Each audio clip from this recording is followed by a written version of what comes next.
So now we're starting to get a clearer picture as to what happened to Gabby Petito, but it's still not enough. Many questions remain unanswered.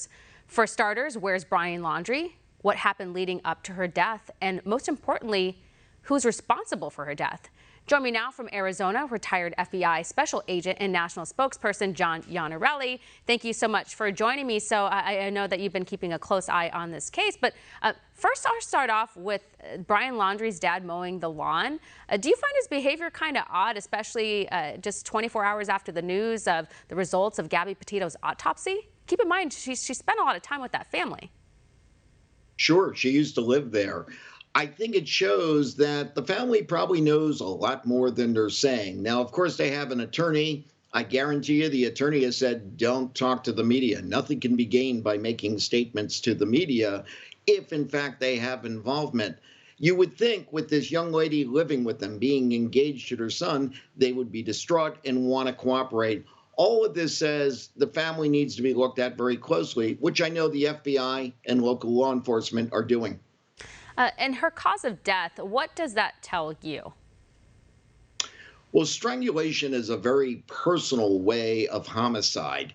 You're not going to see that in stranger encounters, things of that nature. Usually it's rage being projected outward, and that's what takes place when a weapon is not available or used. It says to me the person that killed Gabby probably knew her, and that frustration built to a certain point where it acted out in the form of strangulation. Yeah, again, it was human force strangulation. It wasn't with rope or something else. And it kind of paints a grim picture of her last moments. I mean, I don't know a ton about strangulation. I don't know how fast that all works out. I mean, can you describe that to us? From what I know, and this is having worked with coroners in the past on various cases, the body is asphyxiated. Lack of oxygen will cause you to pass out long before you actually die from strangulation. I don't know the specifics of this particular autopsy, so it would be merely speculation. We all hope she did not suffer greatly because it's horrible in the whole thing.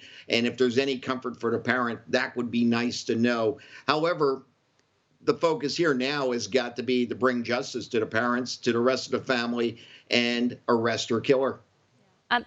Some people question whether or not Brian Laundrie is still alive. They're wondering if the family has been involved in trying to hide him. We know Dog the Bounty Hunter has been in on this, looking for him, and there's still, search teams trying to find Brian Laundrie. Do you think Brian's still alive? I absolutely think he's still alive. Person who commits this sort of act then goes running home literally to mommy and daddy. He's not the kind of person that's going to hurt himself. It appears to be planned out, any sort of type of homicide. So he's looking at survival. The parents appeared to have helped him, or at least it's alleged that they did. And now he's on the run somewhere. If there was any indication that he was dead, you would think the parents would be cooperating fully with law enforcement to find his remains. Chances are he's trying to run to see how long he can avoid incarceration. Yeah, and then obviously the timeline here is really important, and they couldn't exactly give us like an exact day of when they believe Gabby Petito died. They gave us a time frame, which is important for this case because the witnesses who saw Brian Laundrie, it sounds like he was in the area during that time frame. Well, what will help in this case, and there's a lot of things the coroner report did not reveal. So they'll look at the etymology, for example, insects that may have been discovered on or near the body, which will give you a specific date frame. Certain insects will appear at certain times when you have persons that have been left in the wilderness. And that'll probably narrow down the time, which means then they can narrow down witness statements to the correct time frame as well. Yeah. And obviously, Brian Laundrie's response to all this and being on the run. What does that say about him just in general? At this point, he strikes me as being somewhat desperate. It clearly is not well thought out. He may have been given resources to flee, but he doesn't have unlimited resources. Even the person responsible for the Olympic bombing in Atlanta can only survive in the wilderness for so long before he had to come into town and look for supplies. Brian Laundrie is going to be in the same position if he's hiding out either in the Appalachian Mountain or in some foreign country. He's going to get resources. He's going to need it to survive. The question is, how low is he on resources now, and when will he surface? Yeah, I saw this. I don't know if you agree with John Walsh's conclusions from the ID special report. He's been really digging into the facts and clues of this case, and he believes that Brian Laundrie might be in Mexico. And he said that given what's going on at the border right now, that it would have been a perfect opportunity for someone like Brian to head south.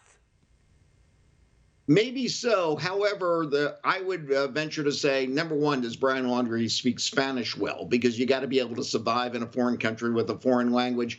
The other thing, too, as a white American male, he's going to stand out more in an environment like that and maybe be spotted that much easier.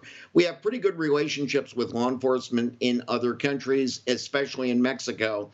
They're going to assist if they find somebody like this and want to help bring him to justice here in the U.S. Yeah, well, hopefully they find him, and that'll give the parents some sort of justice. Obviously, nothing can bring back Gabby, but hopefully, somebody will find Brian at some point. Well, thank you so much, John. We appreciate you breaking it down for us.